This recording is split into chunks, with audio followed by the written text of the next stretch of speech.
Everything I say lately is going woof. Now, in my humble opinion, and this is just my humble opinion, they should have all become multi-millionaires. And I think that's a great example of when we don't give each other grace. Mo'Nique presents herself as an advocate and my brother this, my sister this, and then when we make a mistake. Well, I told the truth. And what happens is we're now in a society that the truth is offensive. That's the Forbes highest paid actress in full.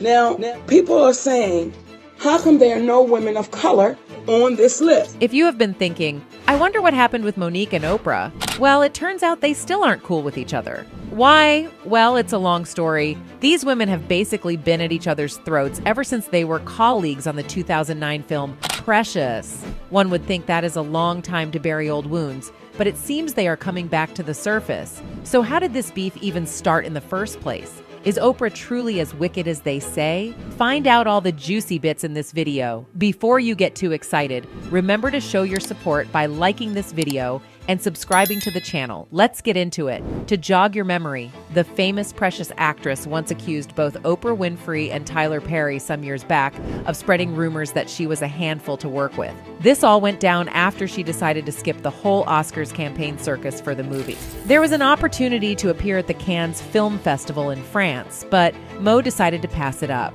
Lee Daniels, the director, wasn't too happy with her choice, and they even had a bit of a falling out before making amends last year. This drama also got other bigwigs in Hollywood like Tyler Perry and Oprah chiming in, which, according to Mo'Nique, just made it tougher for her in the industry.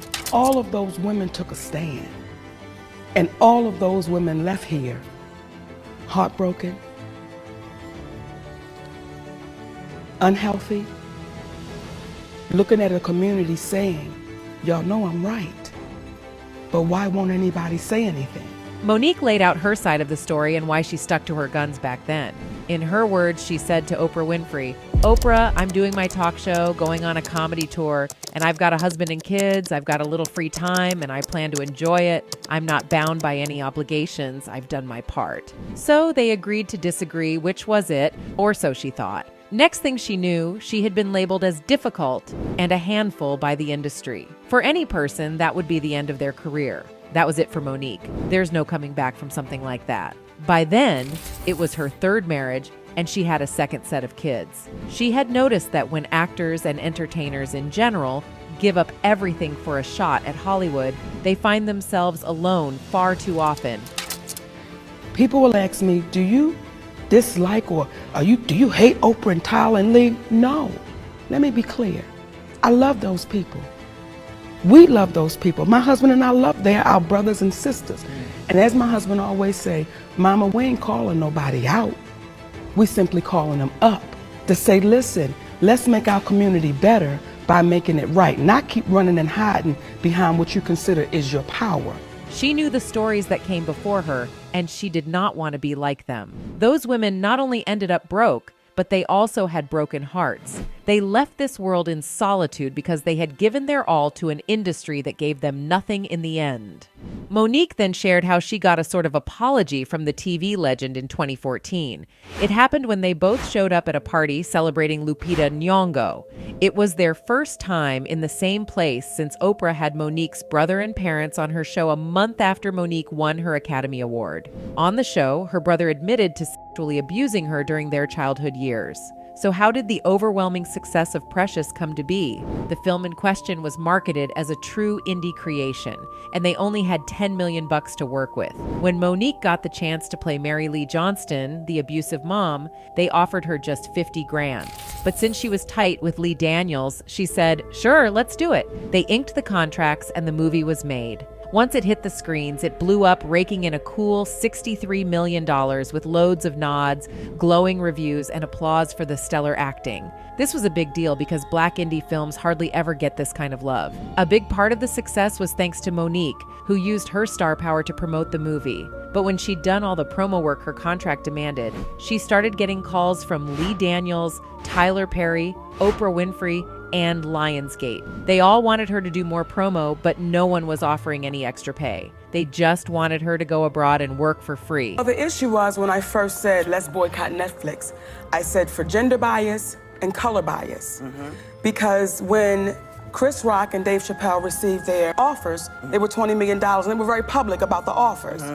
When Amy Schumer initially received her offer, it was $11 million. Mo'Nique's own words, at least. She said nope and chose to spend time with her fam instead. Nobody took her to court, so it seems she did her contractual duties. After that, Mo'Nique got tagged as difficult in Hollywood, which can be a career killer. Mo'Nique insists it's because she didn't follow orders from powerful folks. She even put it like, when you don't go up to the room. Mo'Nique claims that in private, Lee Daniels, Oprah Winfrey, Tyler Perry, and plenty of other black entertainers told her she did nothing wrong. But in public, nobody had her back. Y'all knew I was not wrong. Each one of you said to me, Mo'Nique, you're not wrong. Her career sure took a hit from this beef with those three. Even though she snagged the fancy Academy Award for Best Supporting Actress, she hardly ever gets job offers anymore. And the last time she was on TV was back in 2015. This is really so sad. Her speaking out about it further cemented the opinion that she is difficult, and it's disgusting. Being a woman in any industry is hard, but being a black woman is harder. Mo'Nique has had to fight throughout her career, but facing the betrayal of one of her closest friends in the industry was too much for her to bear at once. Everything started in 2004 when she met Daniels. The following year, she appeared in his directorial debut, Shadowboxer. From there, Mo'Nique says, she and Daniels never stopped communicating, up to her starring role in the 2009 film Precious. The film quickly earned critical praise and was part of the awards season discussion, something that Daniels, along with producers Winfrey and Perry, wanted to capitalize on. Mo'Nique declined to go on a press tour without being compensated for her time, and thus, the rift began. When Mo'Nique refused to get on a flight to attend the Cannes Film Festival in support of the movie, she claims Daniels told her in a phone call, "Mama, I agree with what you're saying. I just don't think it's going to play out good for you." This then led to a series of events that can only be described as tragic. They came for her, and they came for her good. Mo'Nique later shared an important conversation with Oprah Winfrey about an episode of Oprah's famous talk show that aired in 2010.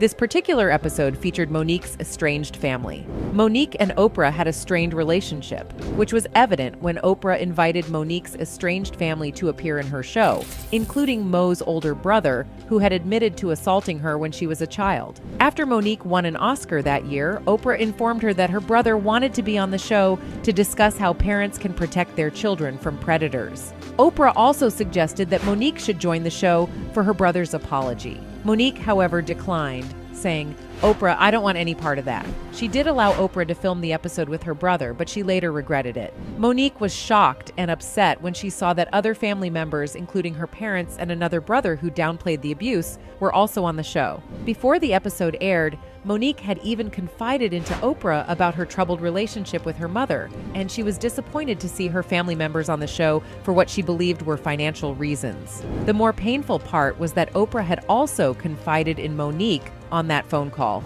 So for that night, it seemed they had a sisterly bond, but it was shattered as soon as the episode aired. Feeling betrayed, she tried to reach out to Oprah, but received no response. In her own words, Mo'Nique explained she reached out to everybody she could to try to get to Oprah, but there was no response, just silence. See, this is why me and Oprah Winfrey got a problem. Till that woman says, "Let me apologize to you publicly," it'll be to the day I leave this earth. Because what you did was malicious, and it was intentional, and it was ugly. During an Oscar party hosted at Alfre Woodard's home in celebration of Lupita Nyong'o's 2014 nomination, where she would eventually win the award, a noteworthy encounter took place. Mo'Nique approached Oprah Winfrey, sitting beside her on a sofa, and said, "You know, we're going to have to talk, right?" Later, as attendees gathered to discuss their own Oscar journeys with Nyong'o, Mo'Nique offered words of wisdom, saying, "Lupita, run your race the way you want to run it, baby, because when you get to the end of it, you should have no regrets." It was at this moment that Oprah Winfrey, who was seated to Mo's right, turned to her and said, "Now I need to talk to you." In the presence of these phenomenal women, the room fell into a hushed silence. Mo'Nique asked about Winfrey's decision to feature her estranged family on her show, expressing her doubts about the situation. Winfrey claimed she had only invited Mo'Nique's eldest brother, who unexpectedly brought the rest of the family with him. Mo'Nique suspected that this was a lie to get her out of being a manipulative person. Winfrey promised that she would look into her mother and father being on the show because she claimed she didn't know anything about that. She also added, "If I've done anything to offend you, I apologize." However, this apology did not satisfy Mo'Nique. According to The Hollywood Reporter, she still demands and expects public apologies from Winfrey and Perry. Recently, Mo'Nique and Lee Daniels mended their decade-long feud, announcing their reunion for an upcoming Netflix thriller. Mo'Nique also mentioned that Tyler Perry attempted to reconcile but reportedly insisted on an apology for the blackball claims as a condition. As for Oprah, it doesn't seem like she is planning to apologize anytime soon, while she was on quite the promo tour for her upcoming flick, A Wrinkle in Time. While hanging out with her co-stars Reese Witherspoon and Mindy Kaling in an interview with Global Grind on February 24th, she spilled some wisdom. And let's be real, she's all about positivity. Oprah explained why she hasn't fired back at Mo'Nique, saying she is a warrior of the light. Yeah, right. And you know what? Oprah made a whole act of leaving the drama behind. But we all know what is going on below the surface. Now, Oprah's a major powerhouse, but even she's had her fair share of controversies. Remember when Ludacris was on her show back in 2006 for Crash? Instead of a chill interview, Oprah called him out for using some strong language in his music. Ludacris was like, "What's going on here?" He even said Oprah later edited the interview to make him look bad. Awkward, right? And it's not just Ludacris. Rappers like 50 Cent, Ice Cube, and Killer Mike have thrown shade at Oprah for not being down with hip-hop. It's kind of a no-brainer who the villain here is. What is your take on the story? You can give us all the details in the comments, and we'll surely keep an eye out for those. Catch you next time.